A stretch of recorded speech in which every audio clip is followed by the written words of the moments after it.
Friends, అందరికీ happy Krishnashtami. నేనేం చేస్తున్నానో తెలుసా? పొద్దున్నే ఈరోజైతే మాది బెండకాయ కూర.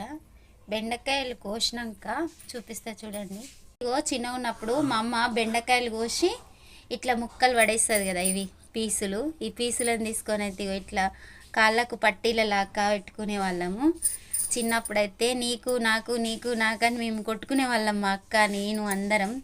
బాగుంటాయి ఇవైతే ఇట్లా పట్టిల్లాగా పెట్టుకుంటే. ఎందుకంటే ఇగో అప్పటి కూరగాయలు వేరు, ఇప్పటి కూరగాయలు వేరు. అసలు నిజంగా మనుషులే కాదు, కూరగాయలు కూడా మారిపోయినాయి. ఎందుకంటే అప్పటి బెండకాయ ముక్కలు ఇట్లా అంటే అతుక్కునేది శరీరానికి. ఇప్పుడు అతుక్కుంటలేవు చూడండి, జర్ర జారిపోతున్నాయి. ఇంకా కోస్తుంటే మా అమ్మ బెండకాయలు, మా అక్క నేను మా చెల్లె అందరం కూర్చునే వాళ్ళం. నాకు నాకు నాకని తీసుకొని ఇగో పీసులు అన్ని ఇట్లా పట్టీలలాగా కాళ్ళకు స్టిక్కర్ లాగా అన్ని ఇట్లా పెట్టుకుంటోళ్ళము. మీలో ఎంతమందికి తెలుసో ఇది కామెంట్ బాక్స్లో కామెంట్ పెట్టండి. ఓకేనా మరి, బాయ్.